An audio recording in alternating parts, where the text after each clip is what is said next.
Le jour de mon mariage, mon père a accompagné ma sœur jusqu'à l'hôtel juste devant moi. Ma mère m'a attrapé le bras, elle traverse une rupture. Ne fais pas de scène. Je suis resté là, seul. Puis un autre homme s'est avancé et m'a offert son bras. Quand mon père s'est retourné et a vu de qui il s'agissait, il a pâli. La salle de bal a explosé. Je m'appelle Virginia Cam. J'ai 31 ans. Et le jour de mon mariage, j'ai marché seul jusqu'à l'hôtel. Non pas par choix, mais parce que mon père a choisi ma sœur à ma place. Il l'a fait juste devant moi. La marche nuptiale avait déjà commencé. Cassie se tenait à l'entrée, le bras passé sous le sien. Sa tête était légèrement penchée, comme elle le faisait quand elle voulait paraître fragile. Ma mère a attrapé mon poignet avant que je ne puisse bouger. Sa poigne était plus forte que je ne l'aurais cru. Elle traverse une rupture, a-t-elle murmuré. Ne rend pas les choses plus difficiles. Je suis resté là, seul, dans l'embrasure de la porte, dans ma robe, tenant un bouquet de pivoine blanche qui semblait s'alourdir à chaque seconde. Puis un homme s'est avancé du bord du couloir. Je ne l'ai pas reconnu. Il m'a tendu le bras sans un mot. Doucement, délicatement, comme s'il s'était exercé pendant des années. Quand mon père s'est détourné de l'allée et a vu de qui il s'agissait, le sang a complètement quitté son visage. La salle de bal derrière lui est devenue silencieuse. Puis ce ne fut plus le cas. Si cette image, une mariée debout seule dans l'embrasure d'une porte, vous serre déjà la poitrine, prenez une seconde pour aimer cette vidéo et vous abonner. Cela aide plus que vous ne le pensez. Indiquez votre emplacement et l'heure qu'il est chez vous dans les commentaires ci-dessous. J'adore savoir d'où vous écoutez dans le monde. Je suis Virginia. Voici l'histoire de l'homme que mon père a passé 24 ans à essayer d'effacer, et ce qui s'est passé le jour où il est revenu.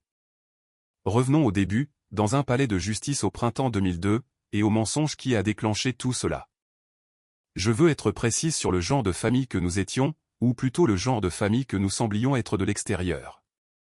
Nous avions une maison de 4 chambres dans une banlieue calme de Columbus, dans l'Ohio. Gérald avait un emploi dont le titre semblait important quand il le prononçait lors des dîners. Ma mère organisait tout, les vacances, les gâteaux d'anniversaire, les emplois du temps scolaire avec une précision qui ne laissait aucune place à l'imprévu, y compris les sentiments. Gérald Cam n'était pas mon père biologique. J'ai su ce fait toute ma vie. Ce que je ne savais pas, ce qu'on ne m'autorisait pas à savoir, c'était la moindre chose réelle sur l'homme qu'il était. En grandissant, l'histoire qu'on m'avait racontée était simple. Mon père biologique, dont on m'a dit le nom une seule fois et jamais plus, était parti avant mes 2 ans. Il avait un problème avec l'alcool. Il avait été instable. Les tribunaux avaient convenu qu'il était inapte, et il avait renoncé à ses droits sans se battre. C'était la version propre, définitive, livrée avec le genre de calme qui décourage les questions supplémentaires. J'avais 5 ans quand Patricia a épousé Gérald. J'avais 7 ans quand il m'a légalement adopté. Je ne me souviens pas qu'on m'ait demandé ce que je ressentais à ce sujet. Je me souviens qu'on m'a dit de dire merci. Cassie est arrivée quand j'avais 8 ans. Elle était le bébé et elle est entrée dans la famille comme le font certains enfants, comme une réinitialisation en douceur pour tous les autres. Gérald souriait plus. Patricia riait plus.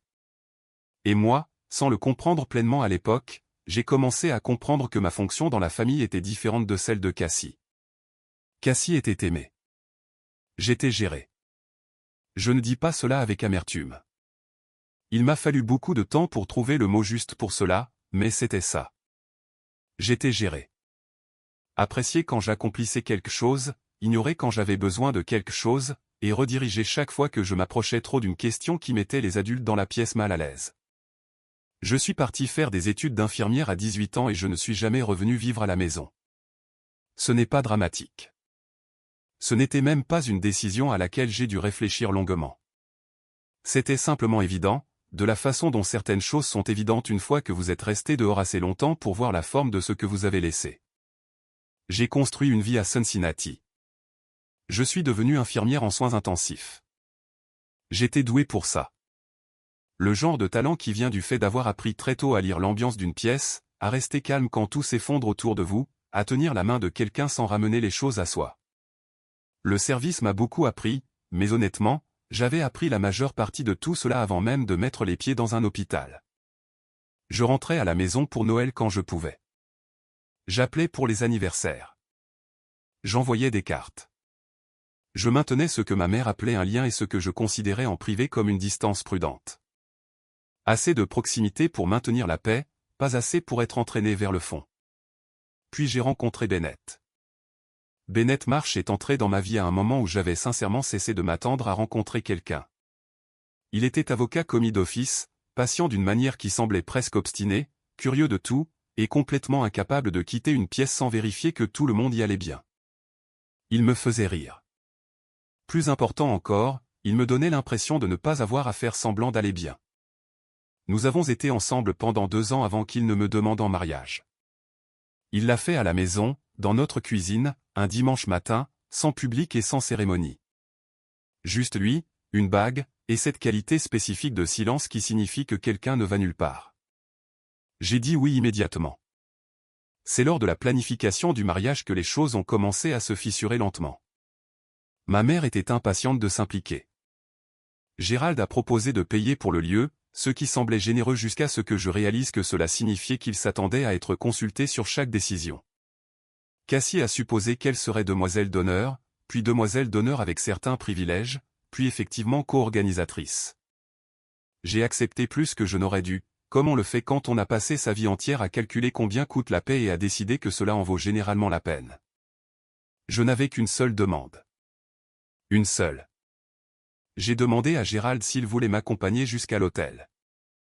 Il a dit oui. Aucune hésitation, aucune condition.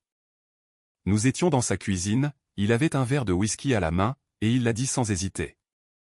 Et il a ressemblé, à ce moment-là, au père que j'avais passé 31 ans à essayer de croire que j'avais. J'ai construit toute la cérémonie autour de ce oui.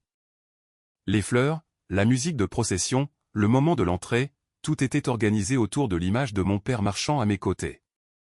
Quels que soient les sentiments complexes que j'éprouvais à son égard, quels que soient les calculs prudents que j'avais faits au fil des ans pour maintenir notre relation fonctionnelle, je voulais cette image.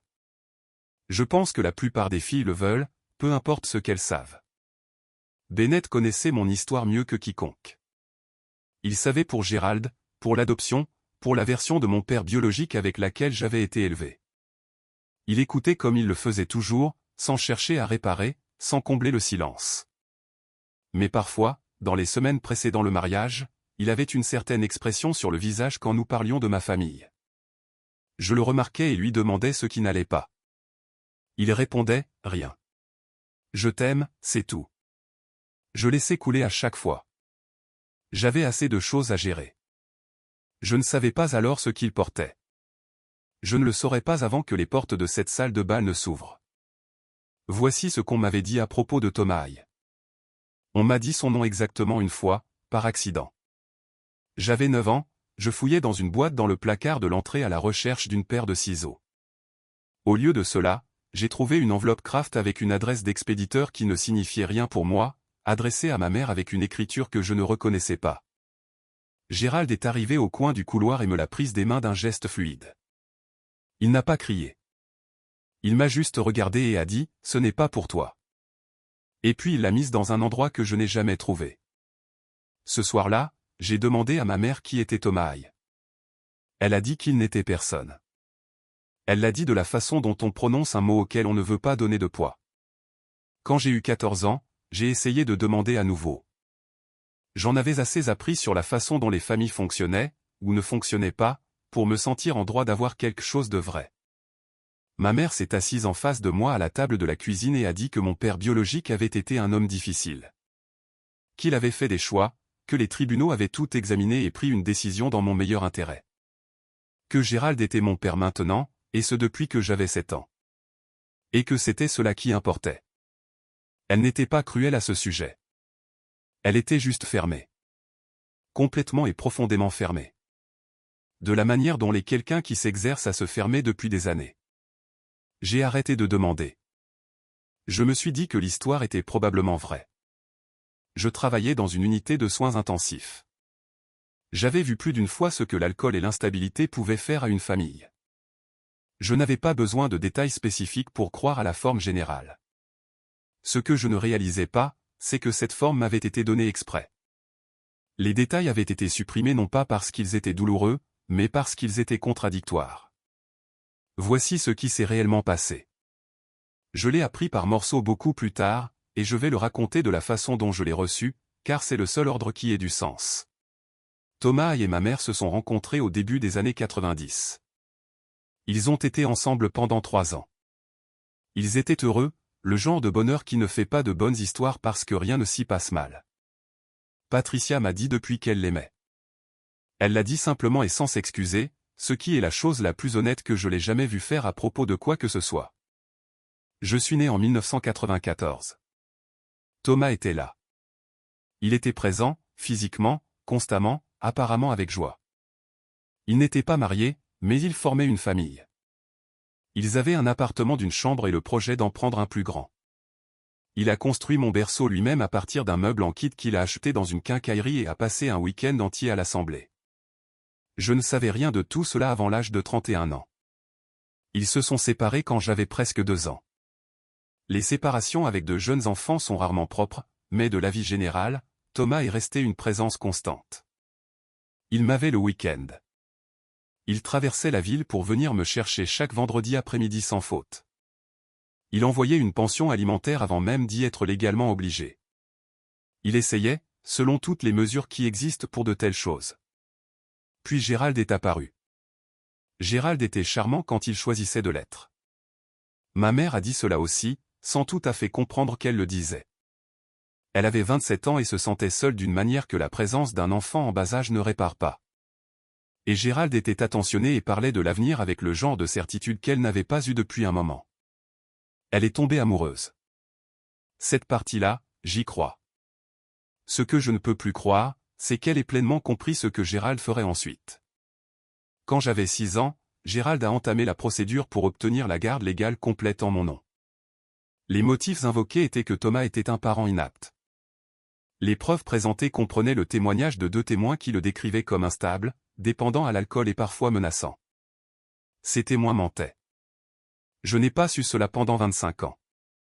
Mais les déclarations sous serment existaient, et le juge les a lues.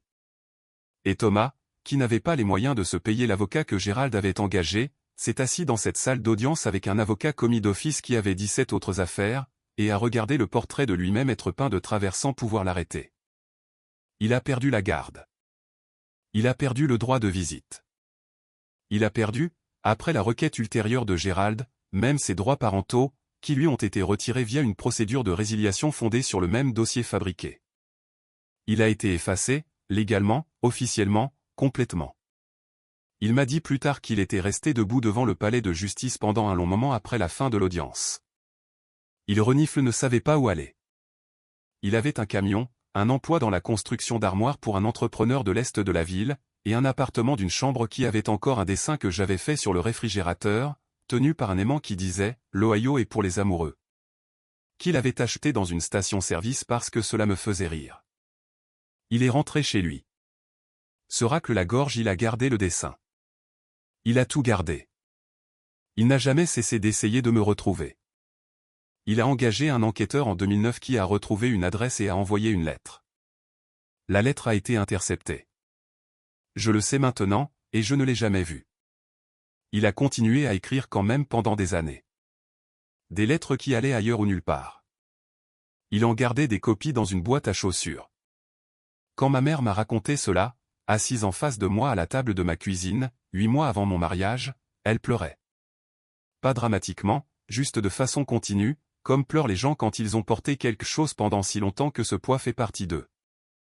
Elle a dit, j'ai découvert ce que les témoins avaient fait en 2006. Gérald me l'a dit lui-même. Il pensait que cela me rassurerait. Il pensait que je verrais cela comme sa façon de nous protéger. Elle a fait une pause. Je vis avec ça depuis 20 ans. Je n'ai rien dit. Je suis resté très immobile. Je suis désolé, Virginia, a-t-elle dit. Je sais que ce n'est pas suffisant. Elle avait raison. Ce n'était pas suffisant. Mais c'était la première chose vraie qu'elle m'ait dite sur tout cela de toute ma vie. Et cela a changé tout ce qui a suivi.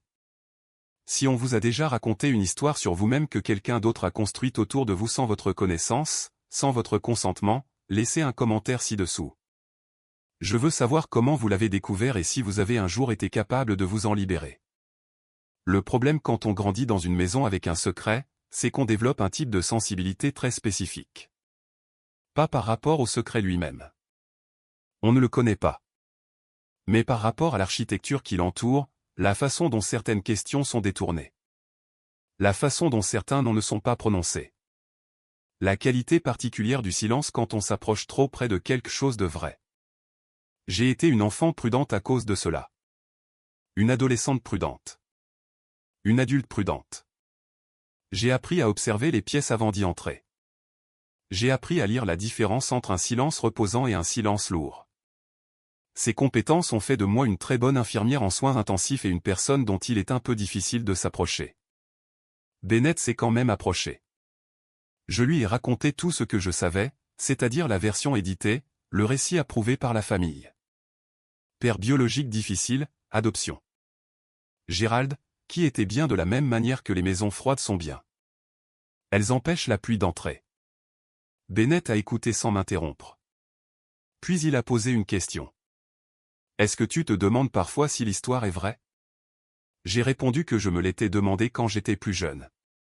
Puis j'ai dit que j'avais arrêté de me poser la question parce qu'il n'y avait aucun moyen de vérifier. Il n'a pas insisté. C'était l'une des caractéristiques de Bennett. Il savait quand rester à côté de quelque chose et quand le laisser tranquille.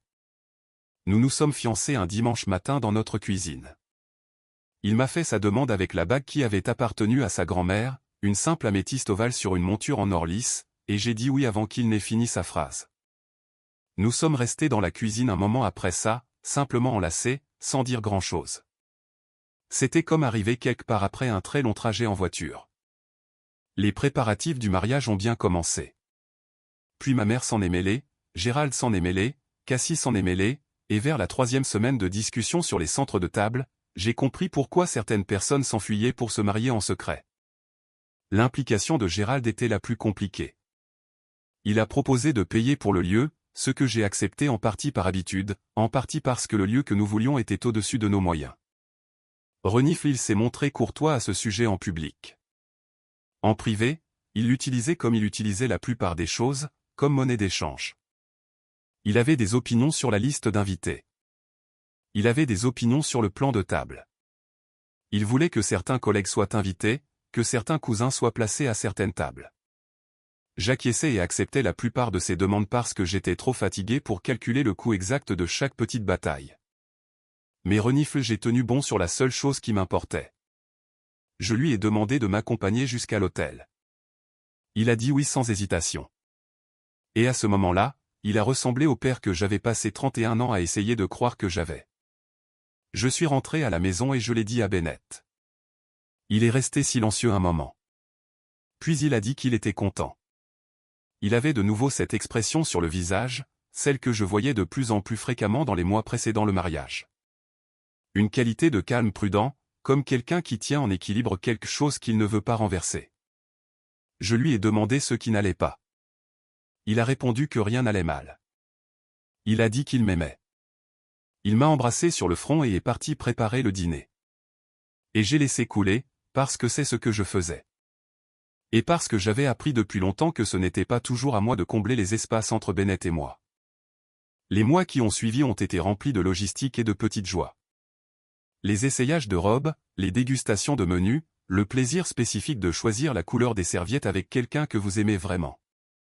Diane, ma plus ancienne amie et demoiselle d'honneur, une femme constitutionnellement incapable de prendre quoi que ce soit trop au sérieux pendant trop longtemps, a maintenu le processus plus léger qu'il ne méritait de l'être. Et je lui en étais reconnaissante d'une manière que je n'exprimais pas totalement. Je n'ai pas parlé à Diane de la confession de ma mère. Cela me semblait trop lourd pour une conversation informelle, et trop non résolu pour une conversation sérieuse. J'y réfléchissais encore moi-même, la retournant dans ma tête, incertaine de sa forme. Ma mère appelait régulièrement pendant ces mois. Nous parlions du mariage. Nous parlions du dîner de répétition.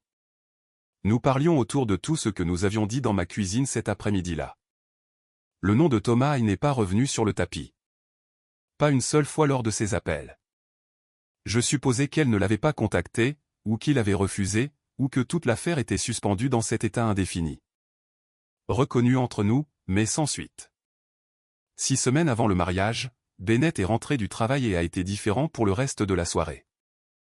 Pas bouleversé exactement, plutôt comme quelqu'un à qui l'on vient de remettre quelque chose et qui décide soigneusement où le poser. Je l'ai observé de l'autre côté de la table du dîner et j'ai laissé couler. Je ne savais pas qu'il avait rencontré Thomas cet après-midi-là. Je ne le saurais pas avant d'être dans l'embrasure de la porte. Il y a un type particulier d'angoisse qui s'installe la semaine précédant un mariage. Pas à propos de la personne que vous épousez. Cette partie-là était simple et claire pour moi, d'une manière que presque rien d'autre dans ma vie n'avait jamais été. C'est à propos de tous les autres. Il s'agit de rassembler toutes vos personnes compliquées dans une seule pièce et d'espérer que les coutures tiennent. Le dîner de répétition a eu lieu un jeudi. Gérald a porté un toast. Il était raffiné, chaleureux et parfait sur tous les points. À quel point il était fier, à quel point il avait toujours vu mon potentiel. À quel point il était heureux de gagner un fils en la personne de Bennett. La table a applaudi. J'ai souri. En face de moi, Bennett tenait son verre de vin et souriait aussi. Et j'ai vu sa mâchoire faire ce petit mouvement qu'elle faisait quand il s'efforçait de garder un visage impassible. Je lui ai demandé ce soir-là, de retour à l'hôtel, ce qui lui arrivait. « Je veux juste que demain soit parfait pour toi », a-t-il dit. Bennett. Renifle, il m'a regardé longuement. Puis il a dit, il y a certaines choses en mouvement qui, je pense, vont bien se passer. J'ai besoin que tu me fasses confiance. Je l'ai dévisagé. C'est la phrase la moins rassurante que tu aies jamais prononcée. Il a presque souri. Je sais. Je suis désolé. Fais-moi juste confiance, d'accord ? J'ai dit d'accord parce que je lui faisais confiance, mais je n'ai pas bien dormi. Ma mère, durant ces derniers jours, faisait quelque chose que je ne pouvais pas tout à fait nommer. Elle était présente à tout. Aux essayages, à la répétition, aux préparatifs du matin, mais elle avait une attitude de surveillance à laquelle je n'étais pas habitué de sa part. Elle n'arrêtait pas de vérifier son téléphone. Elle n'arrêtait pas de regarder vers les portes. Elle m'a apporté du thé ce matin-là sans qu'on le lui demande et m'a tenu les mains un instant plus longtemps que nécessaire quand elle m'a tendu la tasse. « Tu es magnifique », a-t-elle dit. « Maman, qu'est-ce qui se passe ?»« Rien », a-t-elle répondu. « Je t'aime, c'est tout. » Elle s'est remise à ajuster le voile, et j'ai laissé couler parce que j'avais un mariage dans 4h17 autre chose qui réclamait mon attention. Ce que je ne savais pas, ce que je ne saurais que des semaines plus tard quand ma mère s'assiérait avec moi et me raconterait toute la séquence, c'est qu'elle était en contact avec Thomas depuis le mois d'octobre. Elle lui avait parlé du mariage en février. Elle lui avait donné le lieu, la date, l'heure. Elle lui avait demandé prudemment s'il voulait venir. Il avait dit oui immédiatement, sans hésitation. Il ne me l'avait pas dit. Ma mère avait pris cette décision délibérément, et elle m'a expliqué son raisonnement depuis, et je ne suis toujours pas entièrement sûr d'être d'accord avec elle. Elle a dit qu'elle ne savait pas si je le permettrais, et elle avait peur que si je disais non, je le regretterais plus tard. Elle a dit qu'elle m'avait vu passer toute ma vie à me protéger des choses qui blessent, et elle savait par expérience que certaines protections ne sont qu'une mise à distance qui porte un autre nom. Elle avait probablement raison. J'aurais probablement dit non, et elle avait probablement raison de dire que je l'aurais regretté. Cela ne résout pas entièrement la question, mais c'est là que nous en sommes. Ce qu'elle ne savait pas non plus, ce qu'on ne lui avait même pas dit à elle, c'est que Thomas avait contacté Bennett directement. Il avait trouvé l'adresse électronique professionnelle de Bennett sur le site du bureau des avocats commis d'office un mardi de mars. Il avait écrit un message court et prudent expliquant qui il était. Il avait dit qu'il ne demandait rien d'autre que de savoir que Virginia était en sécurité et heureuse. Il avait dit qu'il comprendrait parfaitement si Bennett lui disait de ne pas venir. Bennett avait répondu dans l'heure. Ils se sont rencontrés pour un café la semaine suivante. Thomas n'avait rien apporté avec lui, sauf une petite photographie. Moi à l'âge de 4 ans, assise dans ce qu'il a décrit comme la chaise haute la plus instable du monde, portant un bavoir qui disait « Né pour être sauvage ». Il l'a posé sur la table entre eux. Il n'a pas fait de discours. Il a simplement dit qu'il m'avait cherché pendant longtemps et qu'il était reconnaissant de savoir que j'avais quelqu'un de bien. Bennett m'a raconté cela 6 semaines plus tard, après le mariage. Il a dit, j'ai regardé cette photographie et j'ai su qu'il disait la vérité sur tout. Je pouvais le dire à la façon dont il la tenait. Donc Bennett savait, ma mère savait, Thomas savait, et moi, la mariée, je ne savais rien, si ce n'est que je voulais des pivoines blanches, un quatuor à cordes et que mon père m'accompagne jusqu'à l'autel. Thomas n'avait pas l'intention de s'imposer à la cérémonie. Cela n'avait jamais été le plan. Il allait s'asseoir au fond, regarder de loin, et cela allait suffire. C'est ce qu'il avait dit à Bennett. C'est ce qu'il avait dit à ma mère. Ce qu'aucun d'eux n'avait prévu, c'était Gérald. Et je suppose qu'après 24 ans, aucun d'eux n'aurait dû être surpris que Gérald trouve un moyen de changer le plan. Je veux vous dire ce que Bennett a trouvé, parce que c'est important. Il ne l'a pas cherché. Pas au début. Pas de manière ciblée. Mais le droit de la famille est un petit monde, et certains schémas se répètent. Vous voyez les mêmes tactiques utilisées de la même manière, les mêmes points de pression exploités par les mêmes types de personnes. Quand vous en avez vu assez, vous développez une capacité de reconnaissance. Bennett avait traité une affaire en 2022. Pas la mienne, pas celle de Thomas, mais une modification de garde pour un client du nord de l'Ohio où l'avocat adverse faisait référence à un précédent issu d'une procédure de résiliation dans le comté de Franklin en 2002. Il a sorti le dossier, l'a lu, a noté le juge-président, l'avocat au dossier, la structure des témoignages. Il n'a pas reconnu les noms. Il a juste noté que cela semblait mince, inhabituellement mince pour une résiliation involontaire. Il l'a classé et est passé à autre chose. Puis il m'a rencontré. Il n'a pas fait le lien immédiatement. Je lui ai dit que mon père s'appelait Gérald Cam, que nous venions de Columbus, que j'avais été adopté à 7 ans, il était avocat commis d'office et j'étais infirmière, et nous étions deux personnes qui tombaient amoureuses, et il n'analysait pas mon histoire familiale comme un dossier juridique. Il a juste écouté, mais le nom est resté quelque part en lui. À l'automne 2025, 3 mois après que je lui ai enfin parlé de la confession de ma mère, il a de nouveau sorti le dossier du comté de Franklin et l'a lu plus attentivement. Il a regardé les témoins. Il a regardé l'avocat au dossier, un homme nommé Paul Grigg, depuis à la retraite. Il a passé 2 appels téléphoniques. Le premier était à un collègue qui avait été greffier pour un juge du comté au début des années 2000. Il a posé des questions sur Grigg, si quelque chose dans son travail avait déjà semblé inhabituel.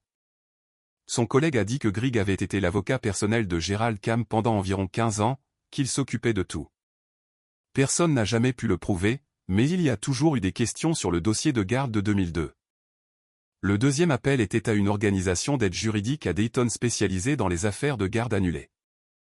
Il renifle à demander si quelqu'un là-bas avait déjà entendu parler de Thomas Haye. La femme qui a répondu a fait une pause avant de parler. Elle a dit, Thomas Haye essaie de faire réexaminer ce dossier depuis 20 ans. Nous l'avons aidé à déposer une requête en 2014. Ça n'a mené nulle part. Les témoins n'ont pas pu être localisés. Bennett a demandé, de quoi auriez-vous besoin pour le rouvrir? Elle a répondu, honnêtement, de l'un des témoins ou de documents prouvant que les témoignages étaient coordonnés. Il l'a remercié, a raccroché et est resté assis dans son bureau pendant un long moment. Il ne m'a rien dit de tout cela. Je lui ai demandé pourquoi, et il m'a donné plusieurs réponses qui sont toutes partiellement vraies. Il ne voulait pas me donner de faux espoirs avant de savoir que l'affaire était viable.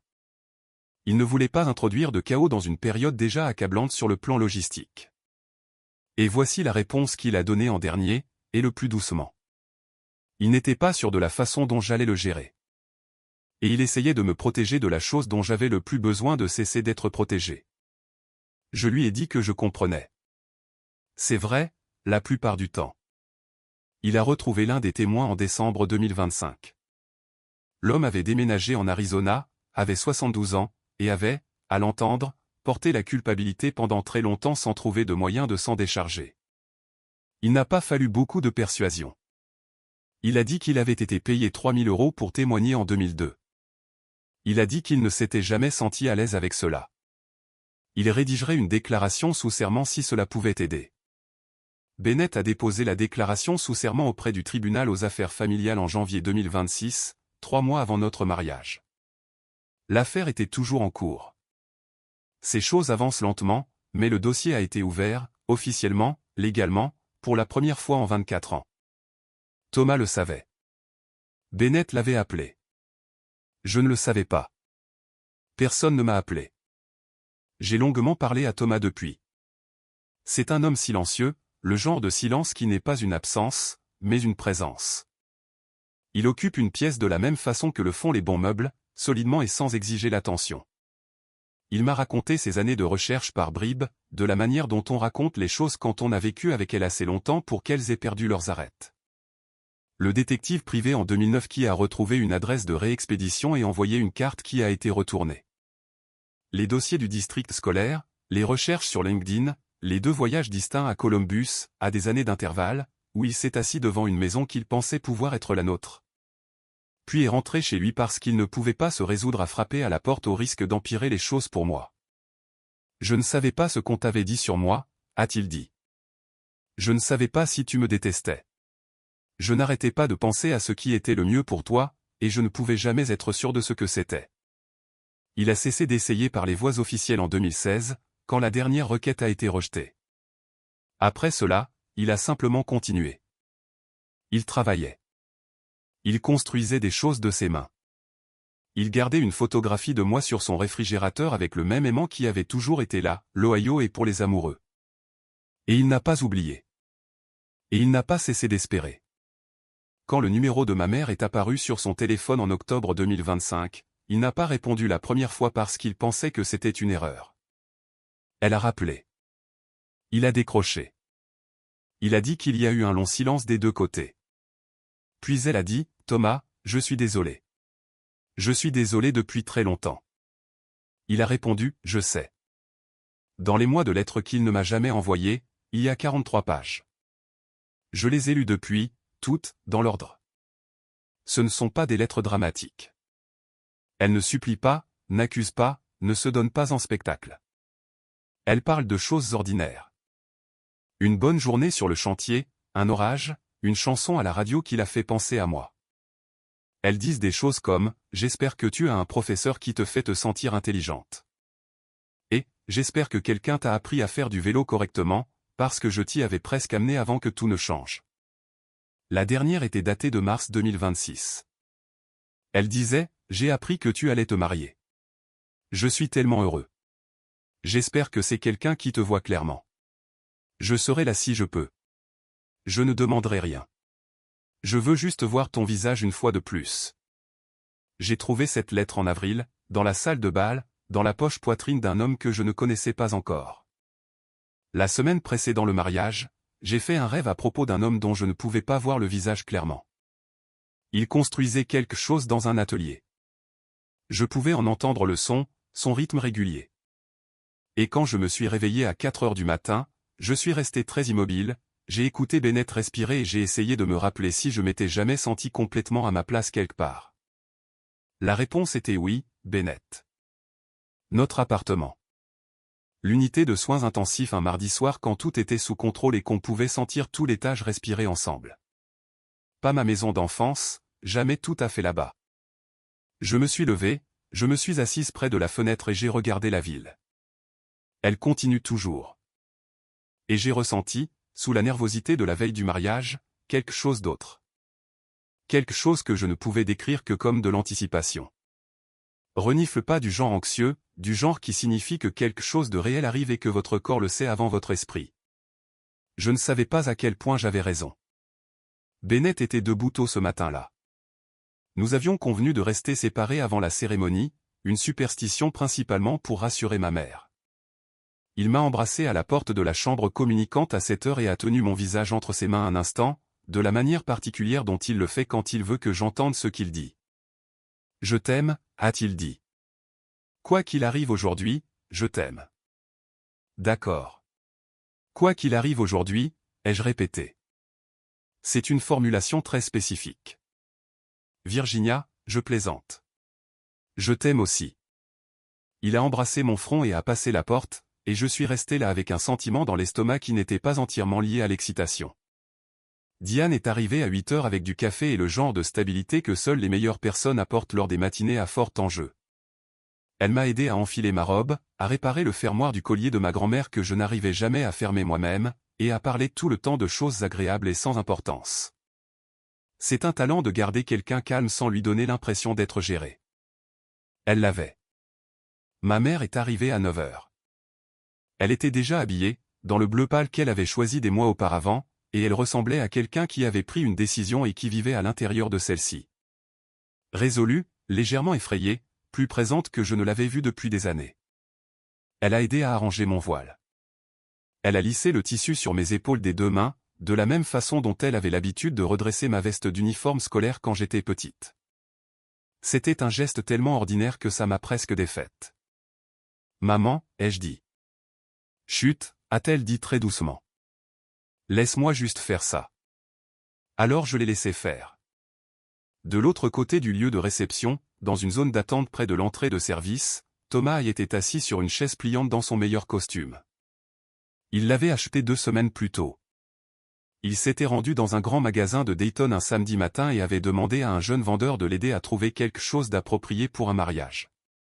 Le vendeur a demandé le mariage de qui? Il a fait une longue pause avant de répondre. De ma fille, a-t-il dit. C'était la première fois qu'il utilisait ce mot à voix haute en 24 ans. Le costume était bleu marine. Il avait une pochette.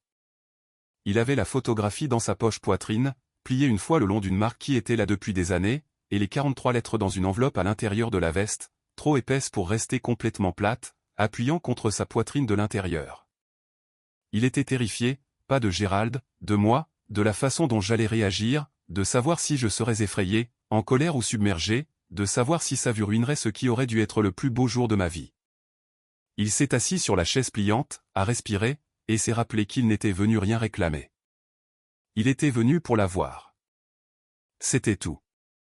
Il s'assiérait au fond. Il regarderait de loin. Et si elle avait besoin qu'il disparaisse, il disparaîtrait. C'était le plan. C'est Bennett qui avait changé son placement.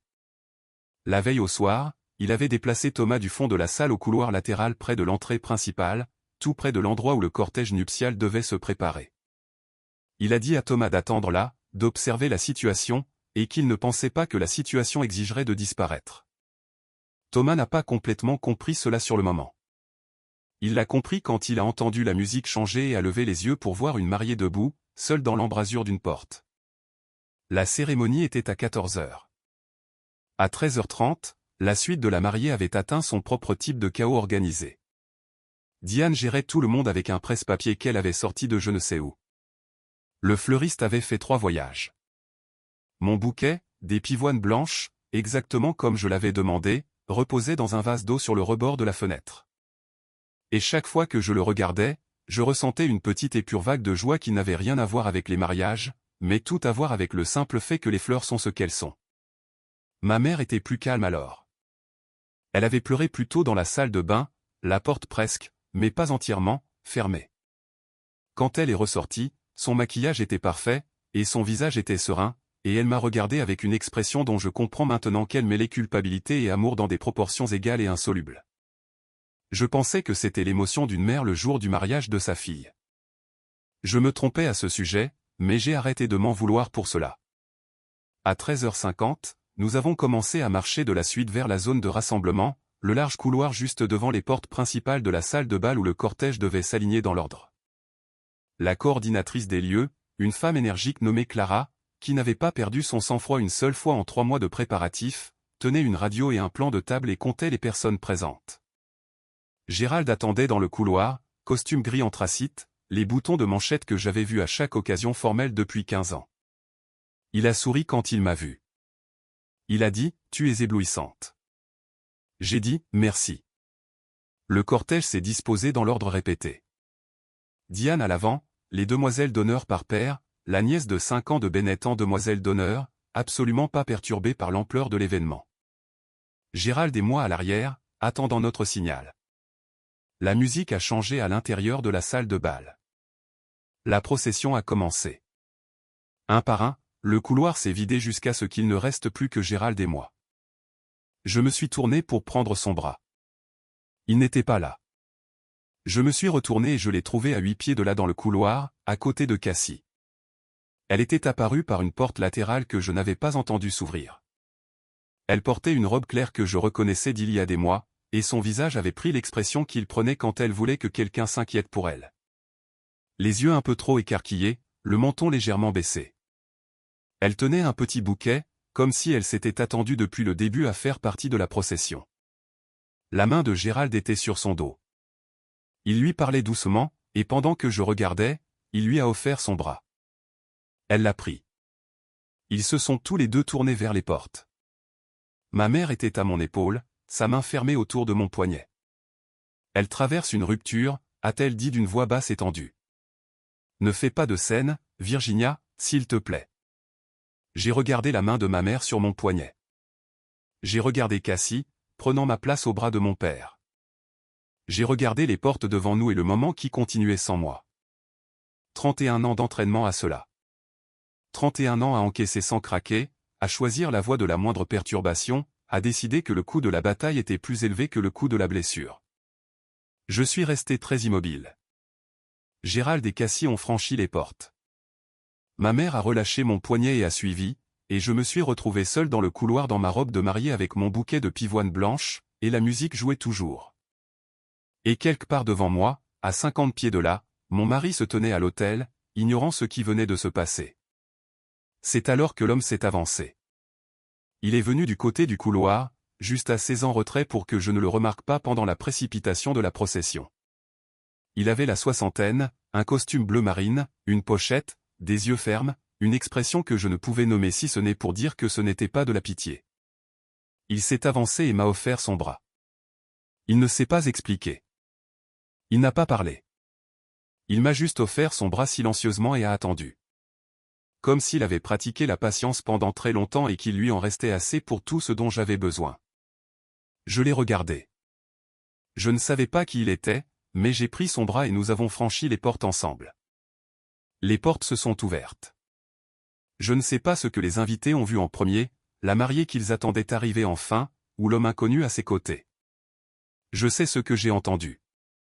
La qualité spécifique de la surprise qui se propage dans une foule avant même d'avoir le temps de devenir un son. La respiration collective qui voyage de l'avant vers l'arrière. Puis nous avons été dans la lumière, la salle était pleine et tous ces visages se sont tournés vers nous. Et je faisais ce que j'avais passé ma vie à apprendre à faire. Avancer, rester droite, ne pas laisser transparaître l'intérieur. J'ai gardé les yeux sur Bennett. Il était à l'autel, 50 pieds plus loin.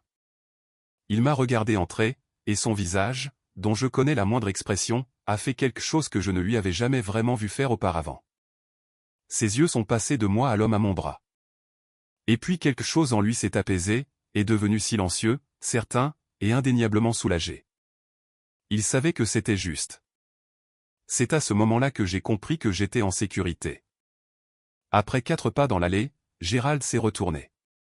Il s'était tenu près du premier rang avec Cassie, l'ayant escorté jusqu'à son siège, et s'était attardé à proximité. Je ne sais pas ce qui l'a poussé à se retourner à cet instant précis, le changement d'attention, un instinct, le réflexe spécifique qui se développe chez un homme qui a passé 24 ans à guetter exactement ce genre de perturbation. Il s'est retourné. Il a vu l'homme à mon bras. La couleur a complètement quitté son visage, pas graduellement, d'un seul coup. J'ai travaillé assez longtemps en médecine d'urgence pour reconnaître un choc physiologique. Et ce que j'ai vu sur le visage de Gérald Cam à ce moment-là, c'était un homme dont le système venait de recevoir une information pour laquelle il n'avait aucun cadre de traitement. Il a prononcé le nom de Thomas, pas fort, mais dans le silence de cette pièce qui était devenue très silencieuse, de la façon dont les foules deviennent silencieuses quand elles comprennent que quelque chose d'important se passe sans encore avoir les informations pour l'expliquer. Je l'ai entendu à 12 pieds de distance. Gérald.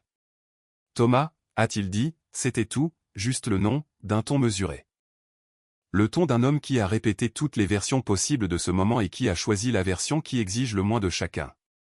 Gérald a fait un pas en avant. Que faites-vous ici? Ce n'était pas une question. J'accompagne ma fille à l'hôtel, a dit Thomas en quelques mots. La salle les a assimilés par couches. D'abord les personnes des premiers rangs qui pouvaient entendre clairement, puis une onde s'est propagée vers l'extérieur au fur et à mesure que la phrase se transmettait par chuchotement, de personne à personne, jusqu'à atteindre tout le fond. J'ai regardé cela se produire. J'ai regardé la compréhension traverser 400 personnes comme le temps traverse un champ. Ma mère était au 3e rang. Je l'ai vue mettre sa main sur sa bouche. Cassie était à côté d'elle avec le regard particulier de quelqu'un qui a été véritablement pris au dépourvu. Quoi qu'elle ait su sur l'histoire de notre famille, cela n'incluait pas ceci. Vous n'avez pas le droit d'être ici, a déclaré Gérald. Sa voix était plus forte maintenant. Son calme commençait à craquer. J'en ai tout à fait le droit, a répondu Thomas avec la même fermeté. C'est ma fille. C'est ici que je devrais vous dire ce que je ressentais dans mon corps, marcher dans l'allée avec un homme que je ne connaissais pas, regarder mon père s'effondrer devant 400 personnes. Mais la réponse honnête est, pas grand-chose, pas encore. Je passe en mode urgence dans ce genre de situation, hyper attentive, hyper fonctionnelle. Les sentiments opèrent sur une voie séparée de l'action. Ils viendraient plus tard. À ce moment-là, j'étais simplement présente. Nous avons atteint l'hôtel. Bennett est descendu à ma rencontre. Il a pris ma main libre. Il a regardé Thomas, et Thomas l'a regardé, et il s'est passé quelque chose entre eux pour lequel je n'avais pas encore le contexte. Bennett a dit doucement « Merci ». Thomas a hoché la tête. Il m'a tendu son autre main, et j'y ai placé la mienne brièvement, juste un instant. Et puis Bennett tenait mes 2 mains, et Thomas a reculé. Gérald n'en avait pas fini. Il a traversé l'avant de la salle en 4 enjambées, ignorant l'officiant, ignorant les invités, ignorant toute gravité sociale qui maintient les gens sur leur siège lors d'une cérémonie de mariage. Il s'est arrêté à 6 pieds de Thomas. « Vous devez partir » a-t-il dit. Gérald. La voix de ma mère depuis le 3e rang. Direct, un avertissement. Gérald ne l'a pas regardé. Vous n'avez aucun statut légal. Vous n'avez aucun droit ici. Vous avez été retiré de cette famille par un tribunal et vous devez. Gérald. La voix de ma mère, à nouveau. Plus forte. Et elle était debout. Patricia Cam, en règle générale, n'élevait pas la voix en public. Les personnes présentes dans la salle qui la connaissaient l'ont immédiatement remarqué. Gérald s'est retourné. Elle se tenait au 3e rang dans sa robe bleu pâle, et elle a regardé son mari avec une expression que je n'avais jamais vue sur son visage en 31 ans. L'expression d'une femme qui a décidé définitivement et sans appel qu'elle en a fini. « Assieds-toi » a-t-elle dit. Il l'a dévisagé. J'ai dit « Assieds-toi, Gérald. » C'est fini. La phrase est tombée dans cette pièce comme une pierre dans l'eau. L'onde s'est propagée jusqu'au mur du fond. « Tu ne sais pas ce que tu fais » a-t-il dit. Le tranchant de sa voix, la pression derrière, c'était quelque chose que je reconnaissais de mon enfance. Le ton qui remplissait toute une maison d'une certaine qualité de silence. Ça n'a pas marché cette fois-ci. Je sais exactement ce que je fais, a répondu ma mère. J'aurais dû le faire il y a 20 ans. Elle a pris une inspiration. Ses mains étaient croisées devant elle, parfaitement immobiles. En 2002, a-t-elle dit, Gérald s'est arrangé pour que 2 témoins fournissent de faux témoignages lors de l'audience pour la garde de Thomas. Ils ont été payés. Les témoignages ont été fabriqués. Thomas n'a pas abandonné sa fille. Il n'était pas instable. Il ne buvait pas. C'était un père qui a été délibérément retiré de la vie de son enfant pour que Gérald puisse contrôler cette famille sans désagrément. La pièce était absolument silencieuse. Je l'ai découvert en 2006. Gérald me l'a dit lui-même. Il pensait que je verrais cela comme une façon de nous protéger. Elle a fait une pause. Je vis avec ça depuis lors. Je ne suis plus disposé à le faire. Le visage de Gérald est passé par une séquence. Le choc, le calcul, et puis quelque chose que je n'avais jamais vu dessus auparavant. La peur. Pas de la foule. Pas de Thomas. De ma mère, debout au 3e rang, qui avait déposé un fardeau qu'elle avait porté pendant 20 ans et qui n'avait aucune intention de le reprendre. Patricia, a-t-il commencé. Non, a-t-elle dit. Certains mots agissent comme un point à la fin d'une phrase. Celui-là l'a fait. Un long silence a envahi la pièce. Puis, de quelque part vers le milieu, quelqu'un a commencé à applaudir lentement. Une fois, et encore, le son s'est propagé de la façon dont les sons se propagent dans une pièce lorsque la salle a décidé quelque chose collectivement. Jusqu'à ce que ce soit une salle de bal entière remplie de personnes répondant à une femme qui avait dit la vérité en public pour la première fois en 2 décennies. Gérald est resté très immobile. Il a regardé Thomas. Il a regardé ma mère. Il m'a regardé. J'étais à l'hôtel, tenant les mains de Bennett, et je le regardais avec une expression que je ne saurais décrire entièrement, si ce n'est pour dire que ce n'était pas de la colère. C'était quelque chose de plus ancien que la colère. Quelque chose qui attendait depuis très longtemps qu'on lui permette d'exister. Je n'ai rien dit. Je n'avais rien à dire. L'officiant m'a regardé, puis a regardé Bennett, puis la salle, avec l'expression d'un homme qui a célébré de nombreux mariages et qui naviguait désormais sans carte. Il s'est raclé la gorge. Je me suis retourné vers mon mari. Devons-nous continuer, ai-je demandé. Bennett m'a regardé comme si j'étais la chose la plus claire qu'il ait jamais vue. Ouais, a-t-il dit. Marions-nous. Nous nous sommes mariés juste là, dans cette salle de bal, avec 400 personnes qui avaient été témoins de quelque chose à quoi elles ne s'attendaient pas. Nous nous sommes tenus à l'autel et avons prononcé nos vœux. L'officiant nous a guidés à travers chaque mot, d'une voix posée et sans hâte, comme si les 15 minutes précédentes avaient simplement fait partie de la cérémonie. C'était le cas, je suppose, juste pas la partie que quelqu'un avait prévue. Je ne me souviens pas de mes vœux dans l'ordre. Je me souviens de ce qu'ils m'ont fait ressentir, du poids de penser sincèrement chaque mot, de l'aspect un peu surréaliste de prononcer les mots les plus importants de ma vie alors que l'air dans la pièce vibrait encore de tout ce qui les avait précédés. Bennett a pleuré, sans drame. Ses yeux se sont remplis et une larme lui a échappé, il l'a essuyé du dos de la main et ne s'en est pas excusé. Je n'ai pas pleuré. Je ne l'ai pas encore fait. Pas complètement. Je pense que tout cela fait encore son chemin en moi. Quand l'officiant a dit « Vous pouvez embrasser la mariée » et que nous nous sommes embrassés, la salle est revenue à la vie. Les applaudissements avaient une certaine texture. Pas seulement une célébration polie, mais un soulagement. 400 personnes avaient été témoins d'une injustice, puis l'avaient vue interrompue, et elles relâchaient cette tension par leurs mains. Pendant la sortie, je suis passé devant Thomas au bord de l'allée. Il avait reculé après l'autel, se tenant légèrement de côté, pas tout à fait dans la foule, pas tout à fait à l'écart non plus, exactement là où il avait toujours été, je crois. Plus tard, assez près pour être présent, assez loin pour ne rien exiger. Je me suis arrêté. Bennett s'est arrêté avec moi. Thomas m'a regardé et n'a rien dit parce qu'il y avait trop à dire et qu'il savait apparemment depuis 24 ans que j'étais quelqu'un qu'il ne fallait pas brusquer. J'ai dit, tu as construit mon berceau à partir d'un meuble en kit. Son visage a fait quelque chose que je porterai en moi pendant longtemps. Ça m'a pris tout le week-end, a-t-il dit. J'ai hoché la tête. Je n'avais pas plus de mots que cela. Mais j'ai tendu la main et il l'a prise. Et nous sommes restés comme ça pendant un moment, pendant que la musique de sortie jouait et que les invités défilaient devant nous. Et j'ai senti quelque chose bouger dans ma poitrine.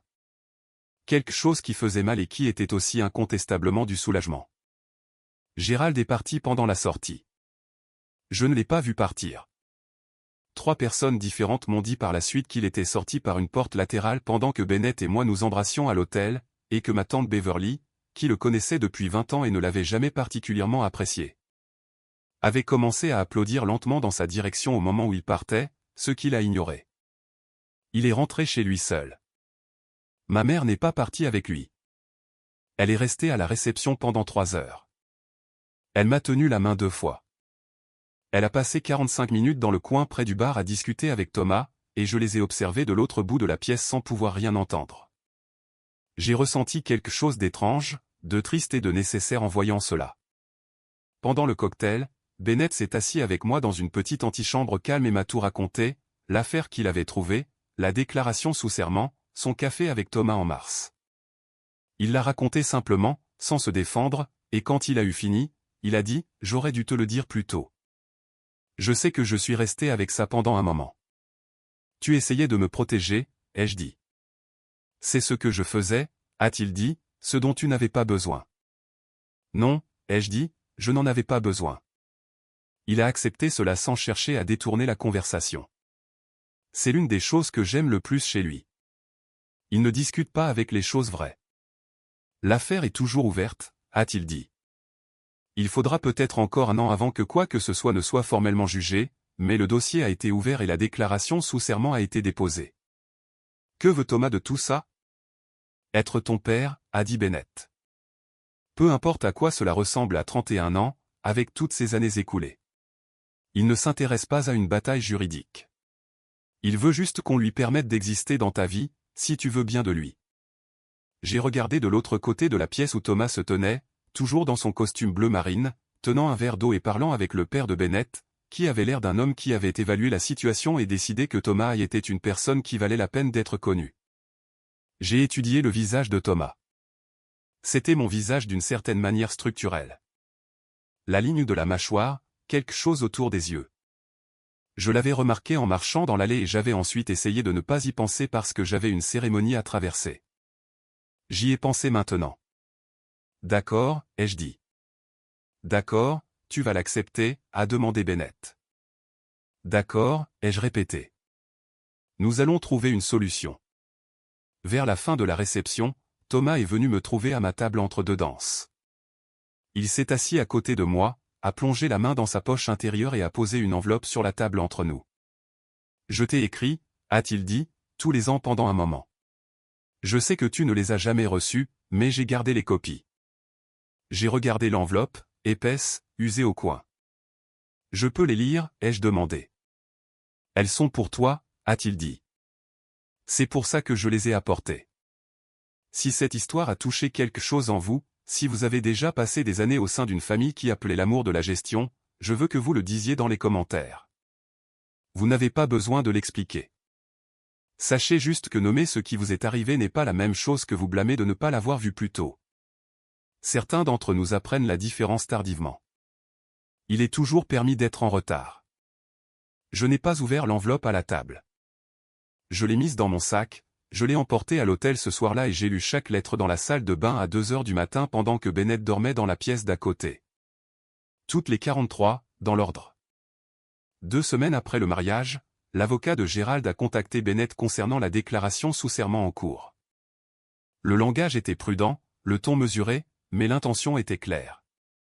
Gérald voulait discuter d'une résolution qui n'impliquait pas un réexamen formel de la procédure de 2002. Bennett a répondu qu'il n'y avait rien à discuter. La déclaration sous serment était versée au dossier. Le tribunal de la famille prendrait le relais. Nous avons appris que Gérald a consulté 3 autres avocats dans les semaines qui ont suivi. Je ne sais pas ce qu'ils lui ont dit. Je sais ce qu'il n'a pas fait. Il ne m'a pas appelé. Il n'a envoyé ni message, ni lettre, ni aucun mot. Il était sorti par une porte latérale pendant ma sortie de cérémonie. Il n'avait pas regardé en arrière. Pour la première fois de ma vie, moi non plus. Ce n'est pas la fin, exactement. C'est la fin de l'événement. Le reste est plus lent. Thomas et moi avons dîné ensemble 4 fois depuis le mariage. Nous n'avons pas encore le vocabulaire pour définir ce que nous sommes l'un pour l'autre. Le mot père est posé entre nous comme un objet que ni l'un ni l'autre ne sait vraiment comment ramasser. Alors nous utilisons d'autres mots. Nous utilisons nos prénoms. Nous disons des choses comme « j'aimerais te revoir » et « je t'enverrai un message quand je serai à Dayton ». Et nous le pensons vraiment. Lors de notre 2e dîner, il m'a conduite devant l'immeuble où il vivait à ma naissance. Il n'y vit plus, mais nous sommes passés devant et il a pointé du doigt une fenêtre au 2e étage. C'était le salon, a-t-il dit. Tu t'asseyais dans une flaque de soleil sur le sol et tu essayais de manger des livres. J'ai ri pendant longtemps à ce sujet. C'était comme, d'une manière silencieuse, me souvenir de quelque chose que je n'avais jamais vraiment connu. Ma mère et Gérald se sont séparés en juin. Elle vit chez sa sœur à Cleveland pendant qu'elle réfléchit à la suite. Elle m'appelle 2 fois par semaine maintenant. Nos conversations sont différentes, moins prudentes, plus honnêtes. Nous apprenons lentement à nous parler sans que l'architecture de l'ancien secret ne se dresse entre nous. Ce n'est pas facile. Je ne pense pas que ce soit censé l'être. Cassie m'a appelé 2 fois. Je ne l'ai pas encore rappelé. Je le ferai un jour. Elle a été utilisée par son père de manière qu'elle n'a ni choisie ni pleinement comprise. Et ce n'est pas de sa faute. Mais j'ai besoin de temps. Et le temps, j'ai décidé que c'était quelque chose que j'avais le droit de prendre. Bennett et moi allons bien. Plus que bien. Nous baignons dans ce bonheur calme et spécifique de 2 personnes qui ont traversé quelque chose ensemble et qui en sont ressorties en se connaissant plus intimement. Lors de notre première matinée en tant que couple marié, Je lui ai parlé des lettres, de celle de 2008, de la phrase qui disait « Être aimé n'est pas la même chose qu'être géré ». J'espère que quelqu'un te l'a dit. Bennett est resté silencieux un instant. Puis il a dit qu'il savait qui tu étais avant même d'avoir à te connaître. Oui, il le savait. J'ai passé 31 ans au sein d'une famille où j'étais géré par des personnes qui appelaient cela de l'amour. J'ai passé le jour de mon mariage à découvrir à quoi ressemble la différence.